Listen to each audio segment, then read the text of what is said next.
Hello and welcome to Life with Francie podcast, a place where you will find all kinds of conversations like mental health, self-care, self-love, trauma, hobbies, and more. With this podcast, I want to create a community where we support one another in personal and business life. Hope you enjoy this episode. Now, let's get the show started.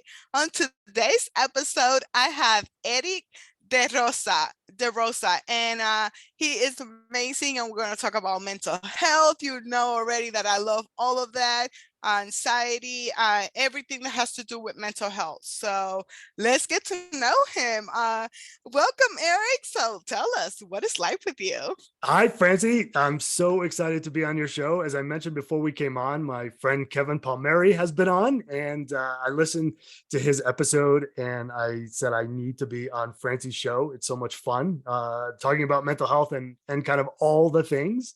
So yes, I'm currently I live in the Rocky Mountains in Colorado, all the way up at about 8,300 feet, where the current temperature here is close to zero, and I spend my winters as a full-time ski instructor, which is probably one of the coolest jobs in the world.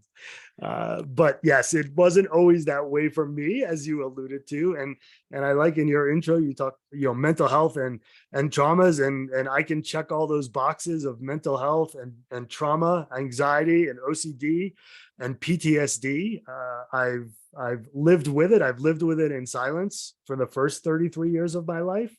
And for probably the last 17, 18 years, I've been open about my struggles. I've seen a therapist, I've been on medication, I've done Eastern medicine healing, and we uprooted and moved from New York City in October of 2011. And that was a big move for changing my personal mental health and physical health. So here we are. So I'm happy to go down any avenue you want to chat about. Oh my God, yes, I love that. Oh my gosh, I love Colorado. Yeah, Colorado in the winter and well, not in the winter. I love it in spring. okay. Yeah, it's definitely one of my I've been lucky enough to live in New York City during Christmas time, which was probably one of the most magical places with Rockefeller Center and the tree and Radio City and just in all the tourists and all the beauty. But I would have to say, living here in the Rocky Mountains and getting to ski on Christmas Eve and Christmas Day and New Year's Eve and New Year's Day, and be able to be out with some amazing people and really enjoy winter and enjoy the cold is a whole different kind of holiday experience for me. That's awesome. Skiing out, I am super clumsy. It's in my bucket list, but I am a scary cat and clumsy. So I don't know if that's a good mix to go skiing. Totally fine. Everybody has to start somewhere, right? And with my own story, unlike most of my friends who teach skiing here, I didn't start skiing until I was 33 years old. So I was an adult. I had no idea which direction it was going to go in. I was an athlete, so I had that going for me, but I also had tremendous anxiety and mental health issues. And I got on snow. I learned how to ski back east in Vermont. And when we moved here, we were teaching, and I've taught everyone from beginner 3-year-old kids who are, some are almost comfortable, walking and talking, to adults who feel as though, like you were saying, they're clumsy and they'll never get the hang of it. And to see how people progress and how much they fall in love with this sport. Anybody can learn it at any age, regardless of your athletic background, your fear, your anxiety, whatever it might be. I love that.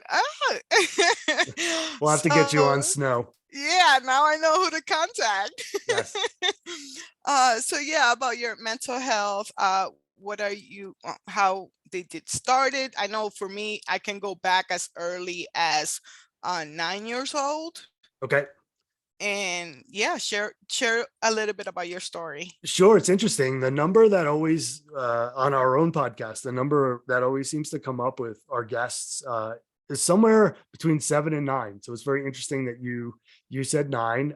For me, it was around the age of 7. was when I first started to realize that something was different. It started out for me. I wasn't sleeping, and what ended up happening was there soon became OCD related to the sleep, and so for a while I wouldn't be able to sleep. I would be up at night. I'd be walking around the house. I would just feel fearful and insecure and not safe, and I could never understand why as a child. I wasn't able to really communicate it, talk about it, describe it to anybody. So I kept it to myself. Shortly thereafter, having, dealing with the not sleeping thing during my waking hours, I would obsess over not being able to sleep. And so that began my obsessive compulsive loop.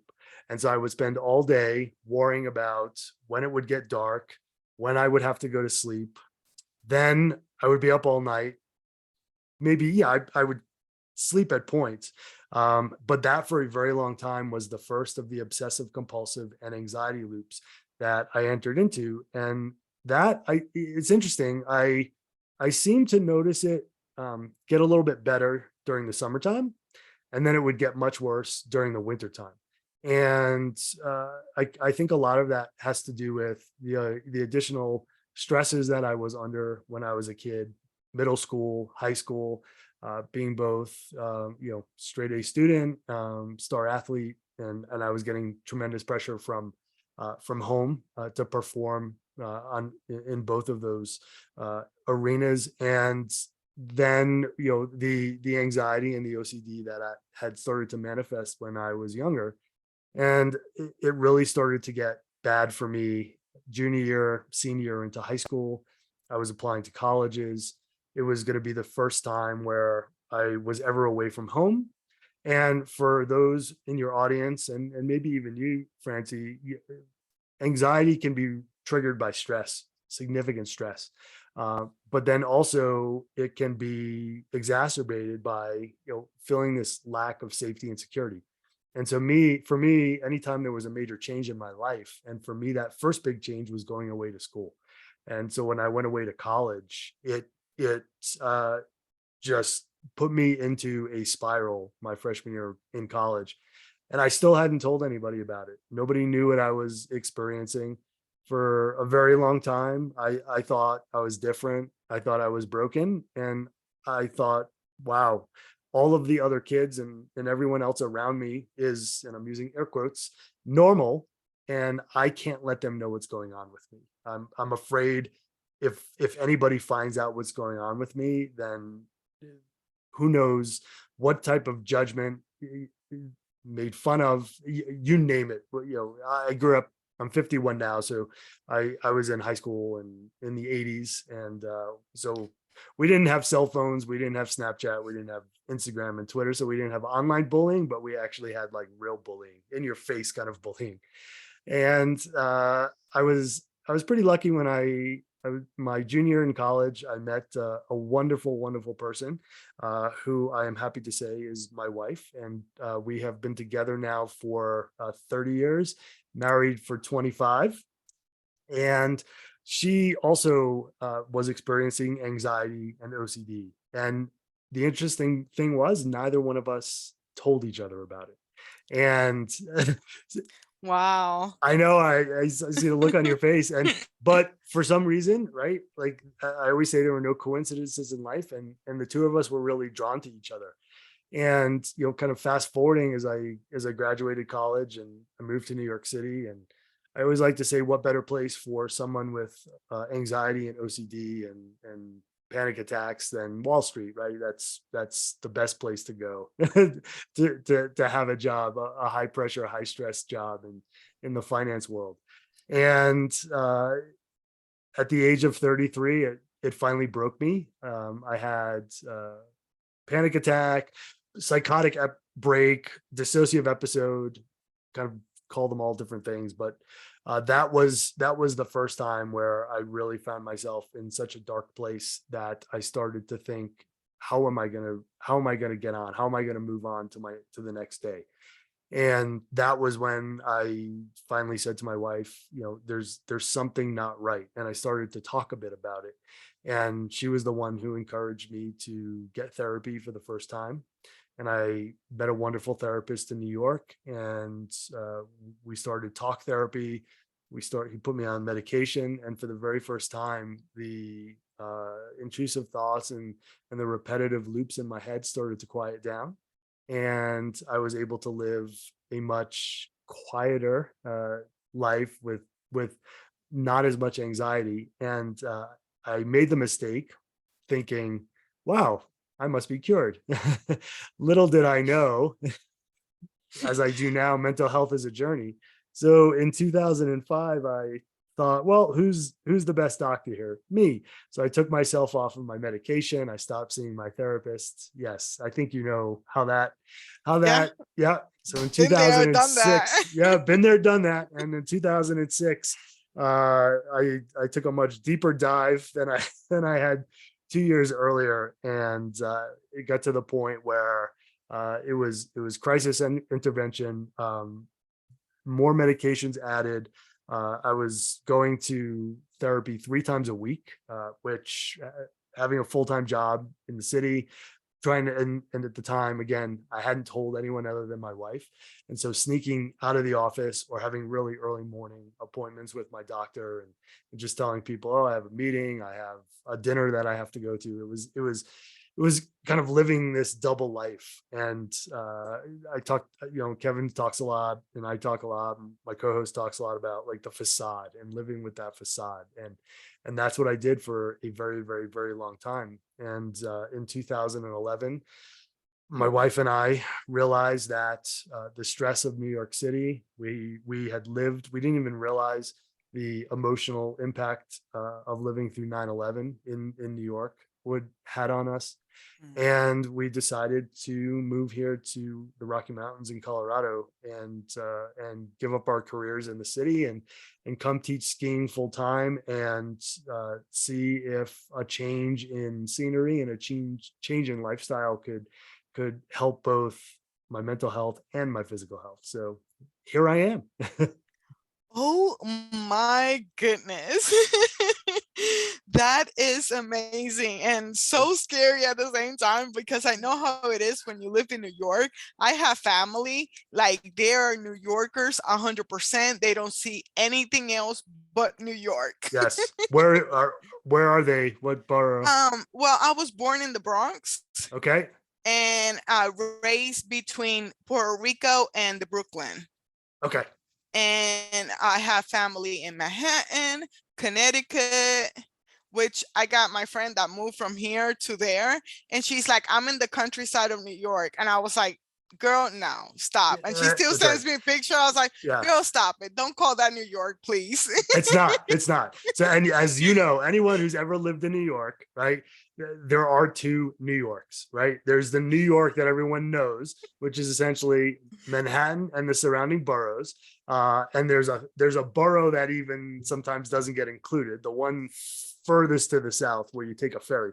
But yes, the Bronx and Arthur Avenue, Brooklyn, and for your audience who may not know and who's listening, some of the best East Coast rappers of my generation came out of Brooklyn. Cypress Hill being one of them, the Beastie Boys being another. And then, yeah, Queens. My wife grew up on Long Island. And yeah, so to me, that's the real New York. Everything that's kind of above Westchester is, I don't know, it's part Something of else. it's part of the countryside. Yes. I love it though, because we always, I enjoy it. I can't wait to see the countryside because I have never seen the countryside. I always go to either Brooklyn or Manhattan, where is most of my family.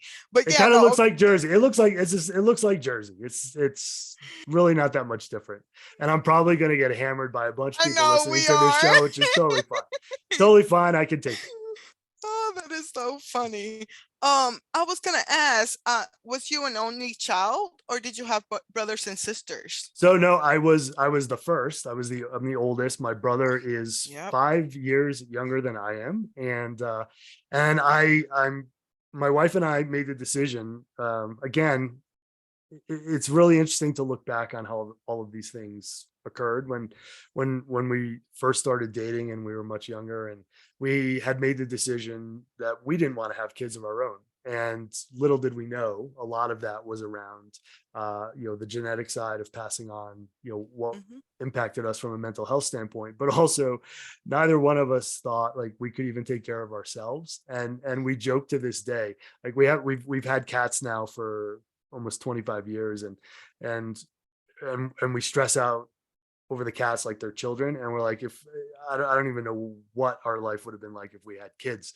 But I do get to have the best job in the world, which is Uncle Eric, because my brother and sister-in-law have two amazing kids, and they're still back in Massachusetts, and I get to travel back east to see them, and it's always fun when my FaceTime goes off and it's one of the kids. And they're just at that age now where they're starting to use technology, and mom and dad sometimes don't know what's going on, and it's fun. I could so relate. So in my 20s, I did not want to have a kid because I thought that I was going to come out like my father. So that stopped me. And I was like, no, I don't know if I'm going to be the type that I'm going to be like, go to my mom, here's your grandkid that you wanted, see you later, Yep. you Yep. know? Well, and the interesting thing is as I look at it now, and I look back and I talk to friends of mine who also have mental health struggles, and we talk about kids and the impact of kids in their life, and especially the positive side of it. And a lot of them talk about how they were the first one, just like I was in my family, to break that cycle. And a lot of them credit having kids to be able to look through the lens of being a parent and see something in their own childhood that they didn't understand and now do understand and didn't want to repeat. And so that cycle then got broken. And so it's interesting how you were saying like you didn't want to have kids and you didn't want to be like like your father was. And I think it happens more often than not. And I know a lot of people, when they get married and where they're in a partner relationship, there's always that pressure from the parents to have for them to have kids. And my response, this was my response way back, and it's still my response now, is you got to have kids, you did it your way, and here I am as a Yeah. result, right? I get to live my life now. And having kids for somebody else is not a reason to have children. You have to want to have children for yourself and to raise them and love them as your own. So it's a very interesting topic, especially for those of Yeah. us who struggle with mental illnesses. And I love the fact that it's okay if you don't want to have them. Like nobody should force you to have a kid that you don't want or that you're not prepared of. I took my time. I have a million cousins. Yep. I got 25 cousins on my mom's side of the family. My dad's side of the family, which is my dad who took me in when I was one, he has another 20, 30 nieces and nephews. So I have a lot of cousins, and I got to see teenage parenthood. I was like, nah, I'm good on that one too. That does Yep. not look good. Now in my 30s, I'm 35 now. And at the beginning of my 30s, I was like, oh my gosh, if I have a kid, I'm going to become like my mom and be smothering it and like not let it breathe and Yep. everything else. And I'm like, I can't barely afford rent. What the heck is going on? So now at 35, I think I'm switching more to like, okay, if I want a kid, I gotta to start planning it. Yes. But a lot of it was my mental health because I was in a really dark place in my 20s. And now in my 30s, I have had a mentor for 2 years and on and off therapy for a decade. So That's so awesome. I applaud you for that. thank you. Yes, anybody, it's the big reason behind why I started doing what I did creating the podcast and speaking, and is all about shattering that stigma. And so anybody who openly talks about, like, I have a therapist and I've been doing this and I've been doing that, I absolutely love. I could talk about it all day long. Yes, tell me about the podcast. I mean, I talked about it with Kevin on his episode, Sure. but yeah, you tell me your side. Sure. So we started a podcast called From Survivor to Thriver, and it was created in November, December of 2020. And so there was a little thing called COVID that was going on around that time. I think everybody's familiar with that. And I had just returned from a vacation, so I wasn't in the Atlantic side where you were in Puerto Rico. I was over in the Pacific side in Hawaii, and we got back here. It was late November. It had been snowing for a while we were away, and for those of us who make our living in the wintertime on the snow, the ski season in March of 2020 ended very abruptly. And so I remember I had been up in Canada the first week of March, skiing with a very good friend of mine. I returned here to Colorado, and a week later, the ski resorts shut down. And we all looked at each other and we thought, like, what are we going to do? There's tons of snow and we teach skiing. This is what we do all winter. And but then we just sort of moved on. It was like, yeah, we didn't allow the grieving process to happen. We just wanted to find distractions for ourselves really quickly. And so the following, that November, when I returned back and I looked up at the mountains and I saw all the snow, where I normally would think, oh God, this is beautiful. This is gorgeous. I can't wait for ski season.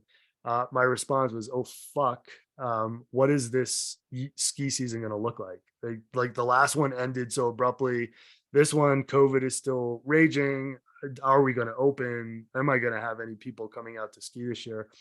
And so I found myself struggling. I was up journaling quite a bit at night, and I ended up writing a blog piece that I was thinking of a way to get published. And it was all about, not mourning the end of the prior ski season, but also it was me really starting to share more and more pieces of my story, and the importance of why I wanted to tell my story. And I thought, well, if I have a therapist, if I have a toolbox, if I know all the things that I need to be doing for my own mental health, and I'm struggling and I'm having difficulty trying to, manage it and come to grips with it, I can only imagine what everyone else who's experiencing COVID is going through. And especially those who may not have underlying mental health issues, but are experiencing COVID anxiety and not knowing what that is. And so I went over to my friend Mark's house. He lives across the street, teaches skiing, and we've been very good friends for quite a while. And I started telling him about the piece that I wrote in the article and what I wanted to do. And Mark had been on his own journey. So for me, it was anxiety and depression, anxiety and OCD and PTSD. And for Mark, it was depression and ADHD. And I looked at him across his kitchen while we were having a conversation. I said, we need to start a podcast. And as I said it, I thought, a podcast? I've never even listened to a podcast. And Mark had done a podcast with our therapist during the height of COVID in the summer, talking about tools and how to be able to manage isolation. And so he had a little bit more experience than I did. And I said, we need to start this podcast because, one, we need to help people, but two, we need to destigmatize having mental health conversations. And so we launched the podcast at the beginning.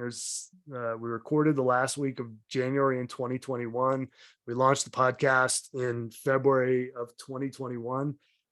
And here we are, it'll be 91 episodes launched as of this coming Tuesday. We've recorded like 113 of them. We have tons and tons of amazing guests. It's how I met Kevin. And for us, it's become all about, shattering stigmas, empowering voices, and building community for those affected by mental illnesses and trauma. And I couldn't be any happier, any prouder of what he and I have accomplished. Yes, I love that. I'm so proud of you. This is awesome. And you mentioned journaling. Oh my Oh yeah, goodness. we could talk about journaling. Yes. Yes. I'll let you go first. Well, I carry a book bag with me, and it has at least 7 notebooks and 2 planners that I use as journals. So yeah, I like a little bit of A journaling. little bit of journaling. But was journaling for you something that you always did even when you were a kid, or was that something that you got into in your 20s as you were struggling with your own mental health? Funny that you mentioned that, because one thing that I always question is why I didn't show my mom my journaling. And I used to do like Spanish soap operas. I might be a Ah, drama queen. So I was, telenovelas. yes, I was all into telenovelas when I was a little kid. And I used to write my own, but I never share it with my mom. My mom didn't know about all my writing till I moved out and she read my diaries. Oh gosh. But Journaling is magic. It's magic. yeah. And then for a while I lost myself. So I was just in my darkest days. And then 2019, I was already like obsessed with journals and planners. So I had like 14 planners that I had changed into journaling, because how my brain works is each notebook has a theme. Ah, So I have forgiveness, I have gratitude, I have podcasting, I have notes from my mentor, things that I'm learning, either podcast, YouTube channel, or whatever. Budget. yep. So you name it, they have to have a theme. And when people see my setup, they're like, oh my gosh, girl, you give me a headache. And then I see a planner where everybody puts everything in it. It gives me anxiety. Yep. No, I absolutely, I love that. So I'm married to a writer. My wife is a writer, and so writing has always been kind of a big thing for the both of us. But it really wasn't until the last couple of years that I started to journal, and right away when I started to do it, I my head started to clear up, because for a lot of times I would start thinking about something, and then I would just keep thinking about it and thinking about it and thinking about it. Or I would go to sleep and I would have an idea for something, and I would just try to think about it and then be like, okay, when I get up in the morning, I'm going to write that down. Well, we all know what happens when you wake up in the morning. You've completely forgotten it. And so I found, as soon as things pop into my head, so I have my journal, it's always within reach wherever I am. And I can, sometimes I'll write pages at a time. Sometimes it's just super stream of consciousness, like words on a page. Sometimes I'll start to jot down song lyrics. I play guitar, and so as little things like pop into my head, so if somebody were to look at my journal, like, they would think, what is this? It's there's no linking of like page 1 to page 100. It's just kind of stuff scribbled in there. But it's been amazing for me how it's been able to help with my anxiety and OCD, and being able to get things out of my head onto paper. But also just, it's almost like problem solving. You start to write things down, and I find like I start to solve some of the issues as it's on paper, and I realize, oh, that's not such a big thing after all, right? I love that. I love the male perspective, because I don't know a lot of male that journal or talk about their mental health. I mean, even though I have like 5 male guests by now, Yep. but it's something new, and I just love it, because it's usually the woman. We are more outspoken. We're always in our feelings. We're always a lot of emotions. So I love having a male perspective. Oh, thank you. Yeah, yeah, it's so important, and we'll bring up my favorite V word, which is vulnerability, and it's so important for men to start talking about their mental health. And it doesn't have to be talking about their mental health as publicly as I do. But it's important to acknowledge how you're feeling, right? It's important to recognize that we can't solve all of our own problems. And that's really where a lot of the stigma around male mental health starts, is men see themselves as problem solvers, and they think that they can solve any problem that's put in front of them. And for a long time, I was a living example of that. And as soon as I recognized, with the help of my wife and my therapist and some very close friends, that it's you can't do this alone. You need a team of people around you. And when I finally was able to get vulnerable, I talk a lot about vulnerability being a superpower, because the more I get vulnerable, the better I feel. And the better I feel, the stronger I am. And the stronger I am, the more vulnerable I'm able to get. And then I came up with something we were recording a show the other night, and we had a guest on, and we were talking about this whole idea of lead by example. And I said, well, the ultimate, concept of leading by example is vulnerable by example. And so if more and more men can show their vulnerability to other people, I think it'll start getting that dialogue out there more and more. And journaling, to me, journaling is a thing. It again doesn't have to have this stigma around it that journaling is a male thing or a female thing. It's just a thing. Authors write books, and often those books are thoughts in their head, or screenwriters come up with something, and it's based loosely on part of their own life and childhood. And journaling is the same thing, except it's not something we're going to publish. It's a place for us to put our thoughts. Yeah, you talk about vulnerability, and that's like a bad word in my vocabulary. I still have a hate relationship with it. I know we can help ourselves, but to Yeah. be vulnerable. But oh my gosh, for me it's anger, but mine is trauma. Mhm. My biological father made sure that I had a PhD in every single type of abuse so I can help others. And one of them, it was verbal and emotional abuse. And if you cry, you're weak. If you're vulnerable, you're weak. So I have not seen that man in like a long, long time. And the trauma that he has caused has been so big that if I just feel being vulnerable, it goes straight to anger.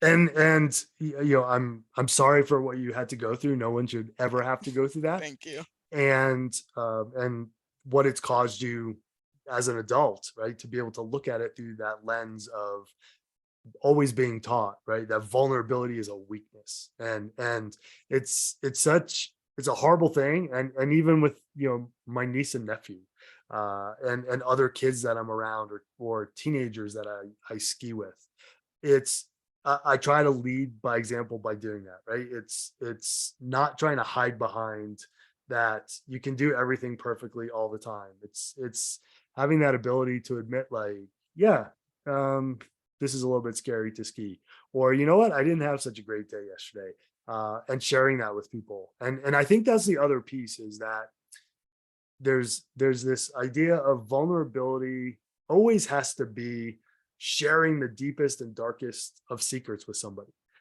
Vulnerability can start with something as easy as saying, I have homework. I'm just thinking of some of the high school kids I've spoken to. I have a homework problem. I don't really know the answer to it. I'm going to text a friend of mine, or I'm going to call a friend of mine. I'm going to see if they know how to answer that problem. And then maybe they can teach me how to do it.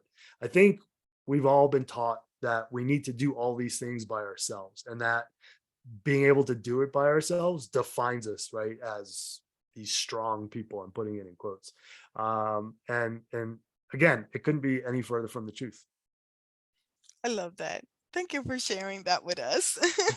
I'm work in progress. I'm learning. I'm learning. Oh yeah, we totally, and that's the great thing, is that we are all a work in progress. And I am constantly evolving. I look at where I was, 20 years ago, 30 years ago, where I am now. And I'm sure when another 20 or 30 years from now, when I look back, I'll think, wow, if I only known at 51 what I know at 71, I would have been in a much better place. So it's just this evolving journey that never ends, but the path gets a little bit clearer. I think each time you set off on the next leg of your journey. I love that. Thank you so much for sharing. Do you have anything else that you would like to share with my listeners? So I would just want to say, especially given that we're around the holidays, and the holidays can be a difficult time for many. There are some who may be estranged from their families. There may be some whose family members are no longer with us, or people who are living in different parts of the world and feeling that they're isolated and alone. You're not alone. There's a very large community of people out there. So please, one, check on your friends. I always like to say, especially check on your smiling friends, because those are often the ones that need to be checked on the most. And reach out and also check in with yourself. I like to talk about meeting yourself where you're at. And I think we've all been taught from such a young age to meet others where they're at. But it's so important to meet ourselves where we're at and check in where we are, and see what our needs are in that particular time before we even have the ability to help other people. But remember, as difficult as it may seem at any particular point in time, there is hope, there is help, and there is a way through. And if you feel as though there's nobody that you can reach out to, or somebody who will listen, who you don't think will pass judgment, feel free. Francie will have all the links, I'm sure, in the show notes. You can DM me, you can email us, and we will get back to you.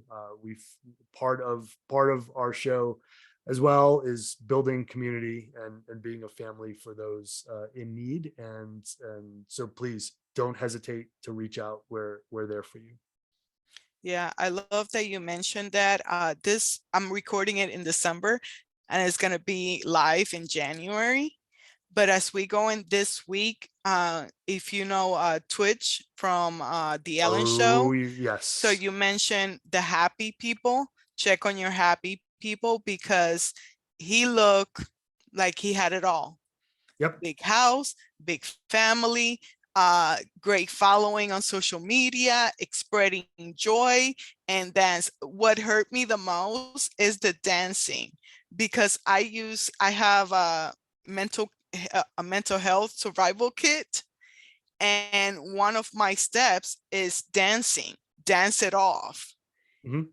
And it breaks my heart. And yes, for people out there, if you're feeling like that, like, reach out to somebody, reach out to me, reach out to him, reach out to somebody. And if that person, you find a person that doesn't care, go find somebody out there. There's professional. I will have the suicide line now. I think that I don't know 988, if it's 988. Yeah. thank you. Yes, now it's 988. And just talk to somebody. Wait another minute.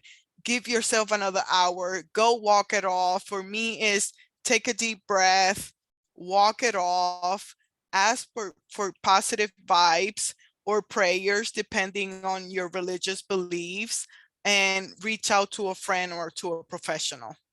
Absolutely. And I really appreciate what you said about Twitch, and I've been reading lots of you know social media posts and some articles, and one of the things that I keep seeing come up more and more often is exactly what you said.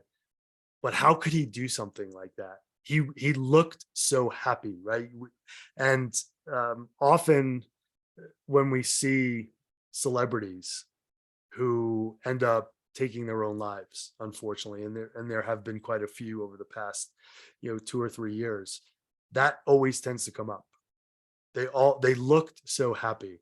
And then the reality is, and I've done it, I'm guessing you've done it too, Francie, we put on that facade. because we don't want people to see what's actually going on inside of us and how much we're struggling or hurting. And so it's much easier to put on a smile and pretend than to do what's really hard and to reach out and ask for help. And I also love your advice of, if you reach out to somebody and you feel like they're not the one and they're not being heard, there is somebody out there who will listen. And so please don't give up and think, well, because one person or because the first therapist that I've gone to, we don't have a great connection. Just keep trying. It's a marathon. Our mental health journeys, they're not a sprint. It's a marathon, and it may feel difficult in the first couple of miles, but I promise you, speaking from my own lived experience, it does get easier. Yeah. For me, in my case, it was guilt, shame, and responsibility that didn't belong to me. So Maybe you that's and I are twins. My Spanish isn't as good as yours. Yeah, I mean, there's a reason that you meet people in life, Yes. and I'm so glad that you reach out to me through Podmatch. So if you want to reach out to him, me, or Kevin Palmery, Yes. we are all on Podmatch. It's We a are all on great Palm freaking Match. community. It's an amazing community, and I do want to bring up one other thing, Yes. because it's important. It's important all times of the year, but especially when it comes to around the holidays. And Francie, your job, most people couldn't spend 2 hours doing what you do. It's an extremely challenging and difficult job. And I would say for anybody that knows anyone who has a job where you're working very long hours during the holiday season, and you may not have as much time to spend with your family or loved ones, please give those people some grace when you go to a restaurant, when you walk into a Starbucks or a Dunkin' Donuts. I'm a Dunkin' Donuts person. And or if you just happen to see, the local bus driver, give them a smile, say hi. You'd be amazed. You may not know it, but it's going to change their day. And just with a little bit more kindness, we can all get through some of these really difficult times. Yes, thank you for mentioning that. As they know, I am a mail lady, and right now in December, as I record this interview, it's cold outside, and the mail lady got a lot of packages to deliver. Yes, yes, So, yes. but yeah, any position, working outside or inside, working more than 8 hours, working your 8 hours is hard. Have grace for yourself, which is one of my saying, and I can't wait to have merch.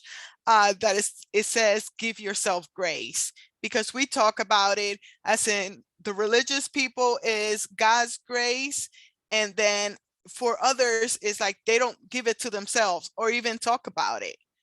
And we have to start with that grace and compassion and lots of love. I'm in my year and a half of self-love. Ah, Yay. terrific. So it's a I'm trying. it's a fun thing. And yes, to anybody in your audience who's a male, it's self-love does not mean that Oh, men yeah. can't have self-love too. A great massage, get in, throw some bath bombs into the bathtub. There's even a Yes. Patrick Mahomes commercial where he does that. Curl up with a good book by the fire. Just do something that makes you happy, and brings a little bit of quiet and a little bit of peace to your life. Yes, I love that. Well, I love the conversation with you today. Thank you so much for coming on the show. Oh gosh, thank you so much for having me. And new episodes of From Survivor to Thriver drop every Tuesday morning on Apple and Spotify and wherever you get your podcasts. And we have a Facebook page called From Survivor to Thriver.